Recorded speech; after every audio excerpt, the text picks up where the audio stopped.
வருகை தந்திருக்கிற எல்லா பக்தர்களுக்கும் நம்முடைய திருக்கோவிலிலே நடக்கிற ஒவ்வொரு அருள் நிறை காட்சிகளை யூடியூப் மூலமாக உலகமெங்கும் பார்த்து தன் மனதுக்குள்ளே தியானித்துக் கொண்டு என் எண்ணங்களெல்லாம் நிறைவேற வேண்டும் என்று அன்றாடம் பிரார்த்தனை செய்து கொண்டிருக்கிற அனைத்து பக்தர்களுக்கும் உங்கள் எல்லா பக்தர்களுடைய மனமும் நிறைவேறி உங்களுடைய இந்த பிறவியில் நீங்கள் அடைய வேண்டிய மகிழ்ச்சியை பூர்ணமாக அடைய வேண்டும் என்று நினைத்து உங்களுக்காக நான் பிரார்த்தனை செய்து கொள்கிறேன்.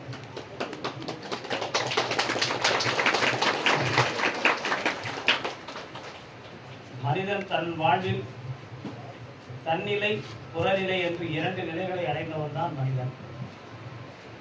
தன்னிலை என்பது தன்னுடைய மனம், தன் ஆன்மா. புறநிலை என்பது பிரத்தியாரை ஈடுகட்டி வாழ நினைக்கிறது. அதுக்கு யாரை எடுத்துக்காட்டாக சொல்லலாம்னா நடிகர்களை சொல்லலாம். அப்படின்னா நடிகர் ஒரு கதாபாத்திரத்தில் அசோக சக்கரவர்த்தியாக வேதம் விடுகிறார். அசோக சக்கரவர்த்தியாக வேதம் விடுகிற பொழுது எதிரி ஒருவரை வெல்ல வேண்டும் என்று சொல்லி நீண்ட காலமாக அவர் மனதுக்குள்ள நினைத்துட்டு இருக்கிறார். எதிரிக்கு அவருக்கும் போர் நடக்க வேண்டும் என்று நினைக்கிறார். ஒரு நாள் இரவில் தூங்கும் பொழுது அவரும் அவருடைய தமையனாரும் படுத்திருக்கும் பொழுது யாரை சொல்லணும், அசோக சக்கரவர்த்தியாக நடிக்கிற நடிகரை நான் சொல்லுகிறேன். அந்த நடிகரும் அவர் தமையனாரும் படுத்திருக்கும் பொழுது நடிகர் அசோக சக்கரவர்த்தியாக நடிக்கப் போவதை முன்கூட்டியே தான் மனதுக்குள் கொண்டு சக்கரவர்த்தியுடைய எதிரிக்கு அவருக்கும் சண்டை போடுகின்ற காட்சிகளை மனக்கண்களாலவே பார்த்து கொண்டிருக்கிறார். அப்படி என்ன நடந்து விட்டது என்றால், எதிரி தன்னுடைய கையில் இருக்கக்கூடிய வாளை அடித்து ஒடித்து விட்டார். உடனே கோபம் தாங்காத அசோக சக்கரவர்த்தி எதிரியுடைய கழுத்தை பிடித்து நிறுத்தார். ஆனால் பக்கத்தில் படுத்துக்கிறது யாருன்னா அவருடைய தமையன். அவர் கழுத்தை பிடிச்சி ஒரு நெருக்குறார். புரியுதுன்னு நினைக்கிறேன். படுத்திருக்கும் பொழுது இவர் கற்பனை தானே செய்து கொண்டிருக்கிறார் அந்த நடிகரை.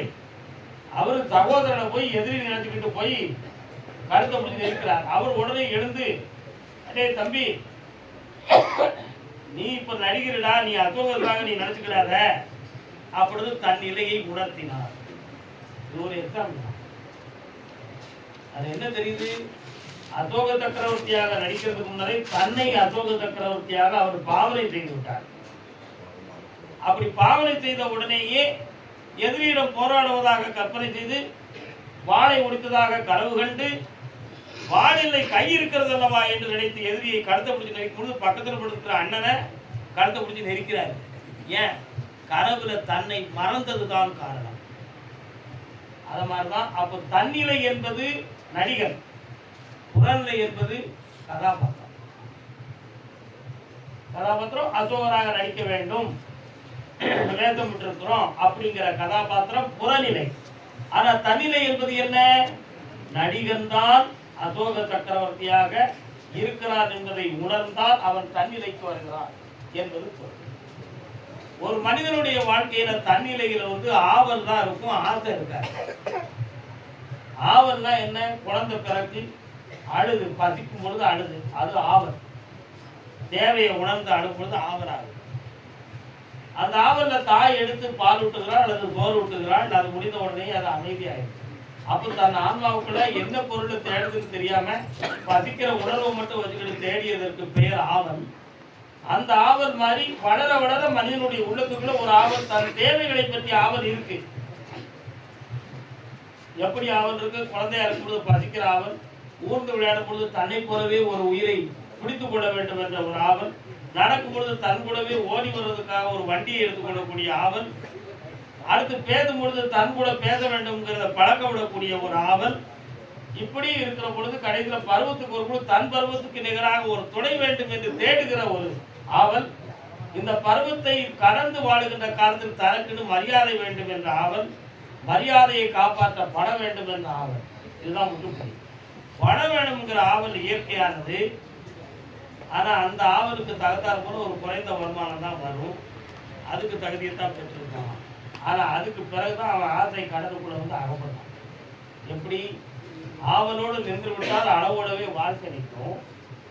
ஆனா ஆசை அதுல லேசா தூண்டப்படுகிற ஆவல் மனதை பதிவாகி மனம் பல்வேறு காட்சிகளை கண்டு பல்வேறு புற சூழ்நிலைகளை பார்த்து பிரத்யாருடைய வாழ்க்கையினுடைய உயர்வுகளை கருதி அதை தன்னுடைய உணர்வுல பகிர்ந்து கொள்ளும் நேரத்துல அது வளர்ந்துச்சுன்னா அதுக்கு பேர் ஆசை.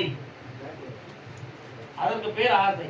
அந்த ஆசையில என்ன நடக்கும்னா விதவிதமா வேணும்னு நினைக்கிறான் மனுஷன். பணம் இன்றைய உழைப்புக்கு இதுதான் ஊதியம் நினைச்சோம்னா அதோட நிக்காம இன்னொருத்தர் கார் வச்சிருக்காரு நம்மளும் கார் வாங்கணும்னு நினைக்கலாம். ஆனா கார் வாங்கக்கூடிய சூழ்நிலை இவருக்கு இருக்காது.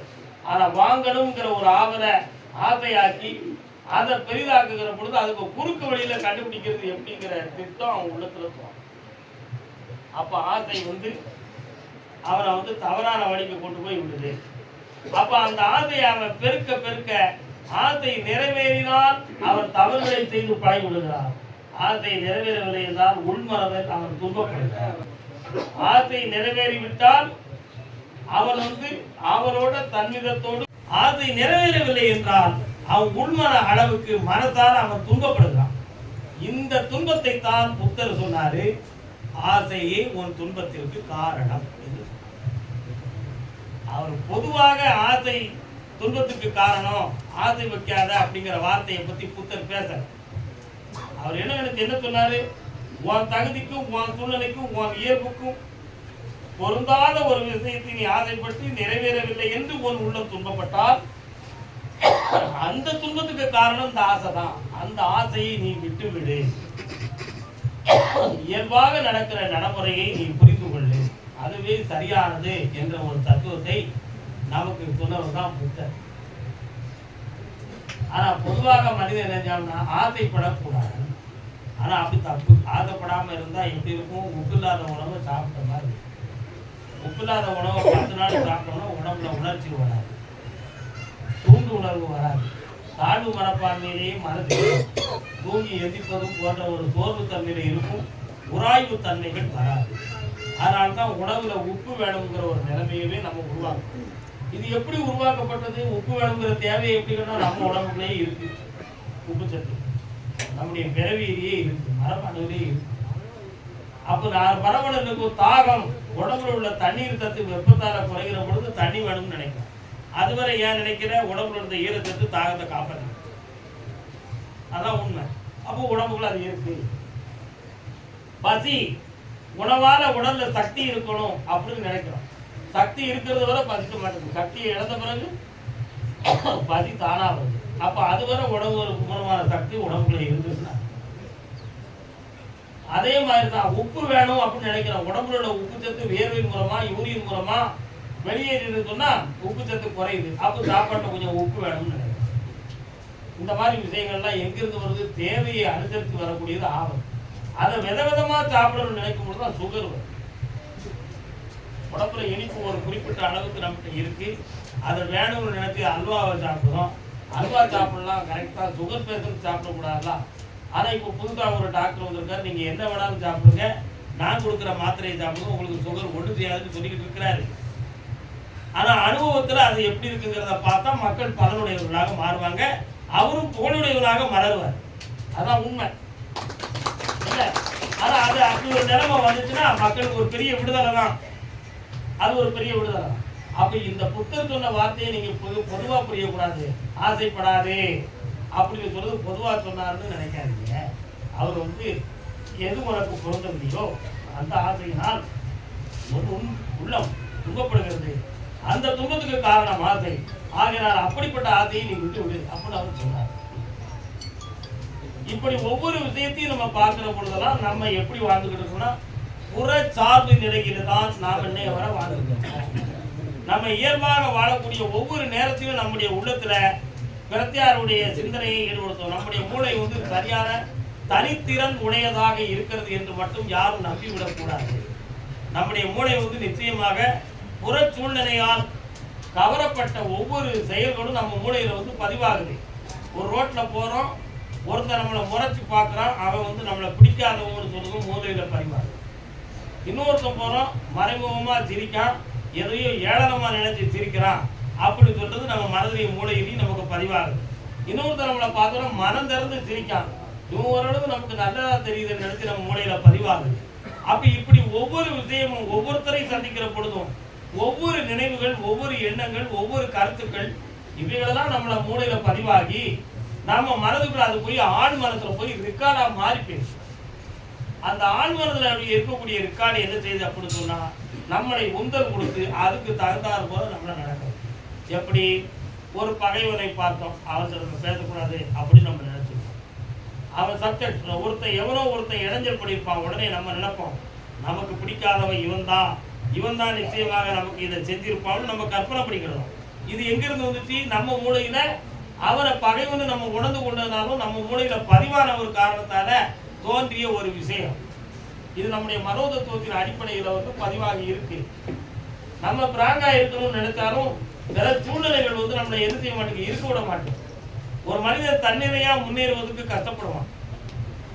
எப்படி உயர வேண்டும் என்று நினைத்து உடலால உழைப்பான், அறிவால உழைப்பான், மனப்பக்குவத்தால தொழிலால ரொம்ப உழைப்பான். அது அவனை சார்ந்த ஒரு பொது கஷ்டம் அல்ல, அவனுடைய தனி கஷ்டம். அது தனிப்பட்ட கஷ்டத்துல அவன் ஒரு ஸ்டேஜுக்கு வர்றதோட சரியா சாப்பிடுறதுக்கு கூட அவனுக்கு சூழ்நிலை கிடைச்சிருக்காம இருக்கும். 4 ஆடைகளை வச்சுக்கிட்டு அதை நல்லா துவைச்சு தேய்க்கிறதுக்கு முன்னாம கைட்டே தேய்ச்சி போட்டுக்கக்கூடிய நிலைமை இருந்திருக்கும். பிரத்தியாருடைய உதவியில வாழக்கூடிய ஒரு சில சூழ்நிலைகள் தோன்றிருக்கும். இப்படியெல்லாம் இருந்து அவனுடைய அறிவு வளர்ந்து, அவனுடைய செயல் வளர்ந்து, அவனுடைய நேர்மைகள் வளர்ந்து, அவன் ஒரு காலத்துல உலகத்தார் புகழக்கூடிய அளவுக்கு அவன் உலகத்துல உயர்ந்து வந்துருவான். அப்படி உயர்ந்து வருகிறது வர அவன் தன்னிலையிலேயே கஷ்டப்படுவான்.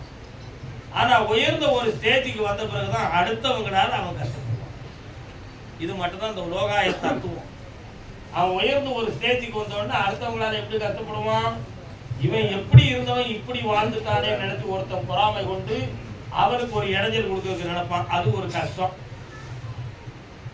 தன்னுடைய மனது எவ்வளவோ பாடுபட்டு நம்ம முன்னேறேன்னு ஒரு பற்ற வச்சுக்கிட்டு இவனை பார்க்கும்பொழுது எதிர்ப்பா பார்ப்பான். அது ஒரு கஷ்டம். இவனுடைய வாழ்க்கையை எப்படியாவது தள்ளணும்னு சொல்லி ஒரு பொதுவான ஒரு சதி திட்டத்தை போட்டு அவனுக்கு இடைஞ்சல மறைமுகமா பண்ணுவான். அது ஒரு கஷ்டம். ஆக ஒரு ஸ்டேஜுக்கு வர்றது தன்னுடைய தனி கஷ்டமா இருக்கும். ஆனா ஒரு பெரிய ஸ்டேஜுக்கு ஒரு ஸ்தானத்துல உட்கார்ந்த பிறகுதான் அடுத்தவங்களால பல கஷ்டங்களை அவன் தாங்கிதான் அந்த ஸ்டேஜில் இந்த உலகத்துல அவன் வாழ முடியும் என்ற இலக்கணத்தை இந்த சமுதாயம் பரிசாக கொடுத்திருக்கு. இதுக்கெல்லாம் என்ன காரணம்? மனப்பக்குவம் அடையாததுதான் காரணம். இந்த மனப்பக்குவங்களை அடைவதற்கு நல்வழிகள் ஆன்மீகத்துக்குள்ள மட்டும்தான் இருக்கு. ஆன்மீகத்தை மட்டும் மனிதனுடைய இயல்பு தன்மைகளை பரோபகர தன்மைக்கு கொண்டு வரக்கூடிய மனநிலைகள் மனிதனுக்கு அவ்வளவு சீக்கிரமாக இந்த உலகத்துல வராது. கர்மா அப்படின்னு ஒரு வார்த்தையை சொல்லுவோம். கர்மா என்னது? பிறக்கும் பொழுதே முன் ஜென்மத்தில் உள்ளதையோ அல்லது ஊழ்வினை பயணத்தாலேயோ நம்முடைய மனதிலும் ஆன்மாவிலும் பதிவாக்கப்பட்ட விஷயங்கள், ஒரு ரெக்கார்ட்ஸ்கள் வளர வளர உள்ளுக்கிருந்து உந்தலாகி நம்மளை நல்ல வழிக்கும் தள்ளும், தீய வழிக்கும் தள்ளும். எந்த வழியா தள்ளி நம்மளை கஷ்டப்பட வைக்கும்.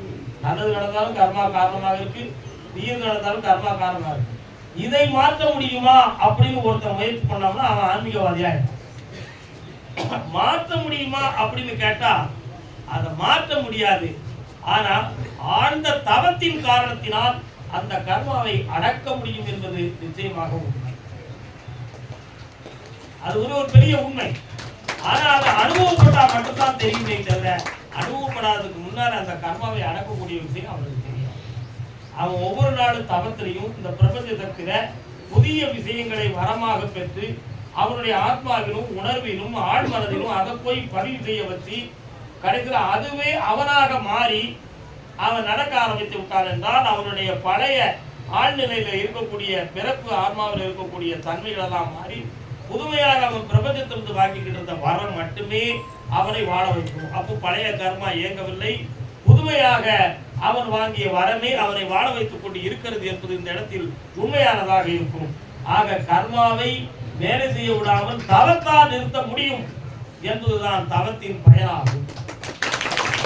அந்த தவத்தை மேற்கொள்ளக்கூடிய ஒருவருக்கு இடத்தில் எத்தனை வரும் தெரியுமா? தவத்தை மேற்கொள்ளக்கூடிய ஒருவன் உலகத்துக்கு புத்தி சொல்லணும்னு நினைப்பான். அப்ப அவன் அதை கெடுக்கணும். அந்த பிரத்தியாருக்கு புத்தி சொல்லணுங்கிற புத்தி சொல்லி எத்தனை நண்பர்களை இழந்திருக்கும் தெரியுமா? அறிவுரை சொல்லிட்டாச்சுன்னே போதும் நம்ம நண்பரே நம்மளை பகையாக்குவான். இந்த நம்மளை முட்டான்னு நினைச்சு சொல்லிக்கிட்டு இருக்கானோ, நம்மளை பத்தி என்ன புரிஞ்சுக்கிட்டாங்க அப்படின்னு நினைப்பான்.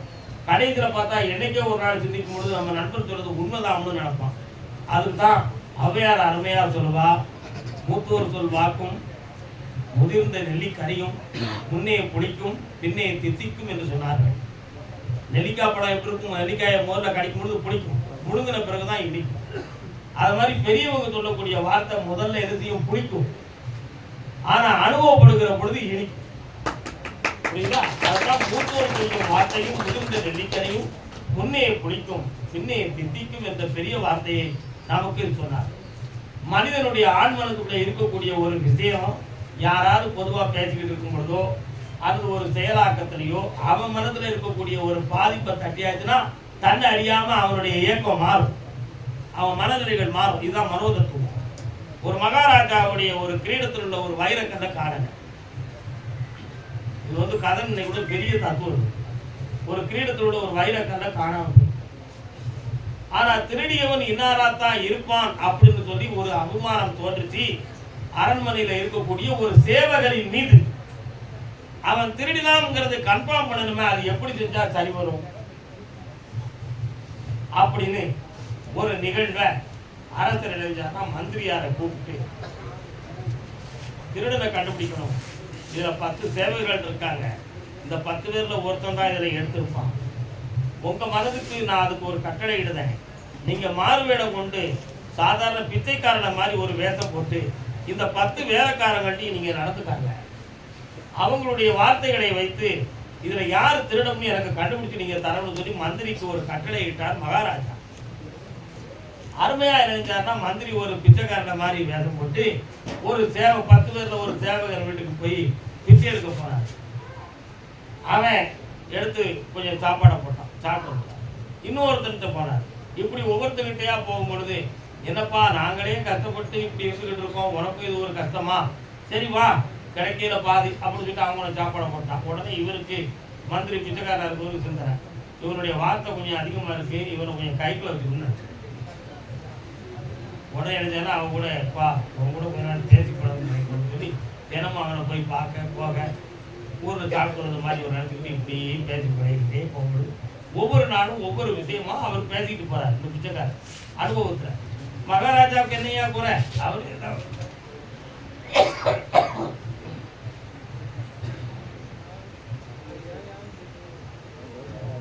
அவருக்கு எல்லா விஷயமும் இருக்கு, கடவுள் கொடுத்துருக்கான், அவரு நல்லா இருப்பாரு அப்படி இப்படி ஒவ்வொரு வார்த்தையா சொல்லிட்டு போறார்.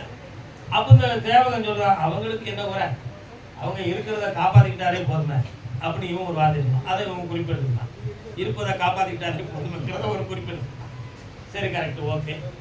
இப்படி எல்லாம் நினைச்சுட்டு மகாராஜாவே வந்து ஏதோ ஒரு வருத்தம் இருக்கிறது மாதிரி தெரியுது. அவருக்கு என்ன வருத்தம், இருக்கிற பொருளெல்லாம் மக்களுக்கு கொடுத்தாருன்னா எல்லாரும் நல்லா தான் இருப்பான், அதை கொடுக்காம அவரே வச்சுக்கிட்டுதாருல அப்படின்னு ஒரு வார்த்தையை இந்த சேவகன் சொன்னான். அதையும் ஒரு குறிப்பிட்டு வச்சுருக்காங்க. நல்லா புரிஞ்சுக்கணும் இந்த வார்த்தை. அப்ப இவர் புரியுதாரு, மந்திரியார் புரியுதாரு, மகாராஜாட்ட இருக்கிற பொருளை மக்களுக்கு கொடுக்கணும்னு நினைக்கிறானா இல்ல இவருக்கு வேணும்னு நினைக்கிறானா, இது ரெண்டும் சந்தேகத்துக்குரிய ஒரு வார்த்தைகளாக இருக்கு அப்படி நினைச்சு மந்திரியார் வந்து சேவகனை ஒரு சிந்தனை புள்ளியிலே வந்து கண்ணோட்டம் செய்து வைத்துள்ளார். ஆமா அவருக்கு இருக்கிற செல்வத்துல எவனும் எதுவும் எடுத்துட்டு போனாலும் கூட அதை கண்டுக்கிட மாட்டாரு அப்படின்னு இந்த பிச்சைக்காரர் சொன்னார். அதுக்கு அப்படியெல்லாம் எடுக்கிறதுக்கு எவ்வளவு பெரிய திறமை இருந்தா எடுக்க முடியும் தெரியுமா, சாதாரணம் எடுக்க முடியுமா நீங்க கேட்டான். அதையும் ஒரு குறிப்பிட, அப்ப இவங்க திறமையை யூஸ் பண்ணதுக்கு தயாரா இருக்கான் அப்படிங்கிறது இவர் குறிச்சுக்கிட்டார். இப்படி ஒவ்வொன்றா இப்படி பேசிக்கிட்டே போகும் பொழுது எதிர்பார்க்காம அரசர் என்ன செய்தாரு அப்படின்னு சொன்னா, பறைசாற்றுதவர்களை கொண்டு வந்து அரசருடைய அரண்மனையில் நவரத்தின கற்களை காணவில்லை, இதை கொண்டு வந்து கூடியவருக்கு அரசாங்கத்தில் ஒரு பதவி கொடுக்கப்படும் முதல் உத்தரவு. இரண்டாவது உத்தரவு, திருடியவனுக்கு மார்கால் மருகை தண்டனை கொடுக்கிறதுக்கு தயாராக இருக்கிறது, திருடனை கொண்டு வந்து சேர்க்கவும் அப்படின்னு ஒரு வார்த்தையை போட்டார். அந்த பறைசாற்றுதல் சொன்னாங்க முரசறையும் பொழுது அந்த வார்த்தையை சொல்லுகிற பொழுது இந்த மந்திரி பக்கத்தில் நிற்கிறவனுடைய முகத்தை பார்த்தா முகம் வாடிச்சு. யாருக்கு? சேவகருக்கு முகம் வாடிச்சு. அப்படி வாடின என்ன இப்படி ஒரு வார்த்தையை இவர் சொல்லிட்டாரு, ராஜா என்ன இப்படி பறைசாற்றுறாருன்னு மந்திரியார் சொன்னாரு பிச்சைக்கார வேதத்துல. அவன் எடுத்தவன் போட்டாங்கன்னா இவருக்கு இடத்தை கழிக்க முடியும் எப்படி சொன்னா எடுத்தவன் போட்டுட்டான்னு சொன்னா இவர் யாருக்கு போய் தண்டனை கொடுக்க போறாரு? இன்னொருத்தன் பிடிச்சா கொண்டு போக முடியும். அப்போ உடனே மந்திரி சொன்னாரு, நாளைக்கே மகாராஜாவுடைய ரத்தினக்கரு கிடைச்சிருந்தாரு. இவர் யார் சொன்னா?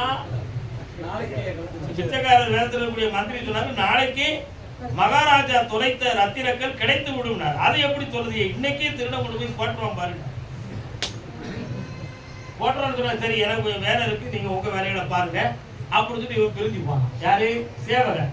பிரிஞ்சு போனோன்னா அவனை அப்படி இவர் வந்து கேமரா ஷாட் எடுத்த மாதிரி நோட் பண்ண ஆரம்பிச்சோன்னா அவன் என்ன செய்தான்னா, அவன் மனைவிட்ட போய் கொஞ்சம் கச்சகச்சான்னு சொல்லிடலாம்.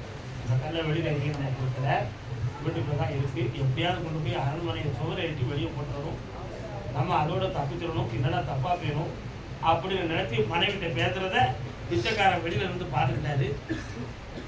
அன்னைக்கு சூரியன் அஸ்தமனமாகிறதுக்கு முன்னாலேயே அவன் போய் நினைஞ்சான், கல்லை கொண்டு போறதுக்கு பொழுது காவலரை வர சொல்லி திருடனை பிடிச்சாச்சு. அவன் தான் அந்த செயல். இது ரெண்டு புரிந்து கொள்ளக்கூடிய மனோதத்துவம் என்னங்கிறத மட்டும் நீங்க எல்லாம் கிரிட்டிசைஸ் பண்ண என்ன பண்ணணும்? ஒவ்வொரு வார்த்தையிலும் அவன் அடைந்த அனுபவத்தை இந்த மந்திரியார் குறித்து வந்தார். அப்ப அவன் உள்ளம்பட்ட அனுபவம், அவன் செஞ்ச செயலை மறைமுகமாக அவனுடைய வார்த்தை வந்து குறிப்பிடப்பட்டது. ஒன்று. இரண்டாம் தரம் தண்டனை கிடைக்கும்னு சொன்னோன்னு இவனுடைய முகம் வாடுச்சு. மற்றவங்களுடைய முகம்லாம் சாதாரணமா இருந்துச்சு, ஆனா இவன் முகம் மட்டும் வாடுச்சு. அப்போ வாடுகிற பொழுது இவன் சம்பந்தப்பட்டிருக்கிறாங்கிறத அவனுடைய உள்ளம் மறைக்காம அந்த உணர்ச்சியில அவன் முகத்தை காட்டி கொடுத்து. இது அப்ப இதுல உள்ள விளைவு என்ன? பொதுவாக பொது இடத்துல அரசர் பறைசாற்றி ஒரு விளக்கத்தை சொல்லுகிறார். எல்லாரும் கண்டு சாதாரணமா பெயர்தான், ஆனா சம்பந்தப்பட்ட ஒருவருடைய மனசு மட்டும் அதுல ஆழமா பாதிச்சுது.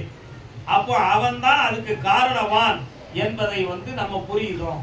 இதே மாதிரிதான் பொதுமக்கள் யாரா இருந்தாலும் ஒரு சப்ஜெக்டவோ ஒரு கருத்துக்களையோ ஒரு விஷயங்களையோ சொல்லுகிற பொழுது லட்சக்கணக்கான பேர் பார்த்துட்டு போயிடுவான், லட்சக்கணக்கான பேர் கேட்டுக்கிட்டு இருப்பான், லட்சக்கணக்கான பேர்கள் இது ஒரு சொற்பொழிவுல நினைப்பான், இது ஒரு அறிவுரை நினைப்பான்.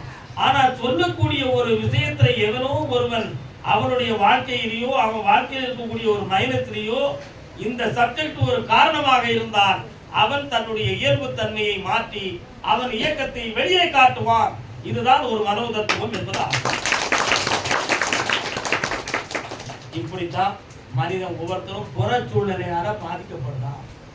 இந்த புற சூழ்நிலையால பாதிக்கப்படாம இருக்கக்கூடிய ஒரே ஒரு வழி இருக்குன்னு சொன்னா அது தெய்வத்தை வழிபட்டு ஆன்மீக நெறியை கடைபிடித்து நீதி, மனசாட்சி, ஒழுக்கம் இவைகளையெல்லாம் கடைபிடிச்சாச்சுன்னா யாராலும் நம்மளை அசைக்க முடியாது. நம்ம மனதை முதல்ல வந்து சுத்தமாக்கணும். நம்ம மனதில் இறைவன் குடியிருக்கக்கூடிய அளவுக்கு தகுதி உடையதாக நம்ம மாற்றணும். நம்முடைய உணர்ச்சியில் இருக்கக்கூடிய தீய உணர்வுகள் இது தவறான பாதை என்று நினைத்து தன்னை தானே உணர வேண்டும்.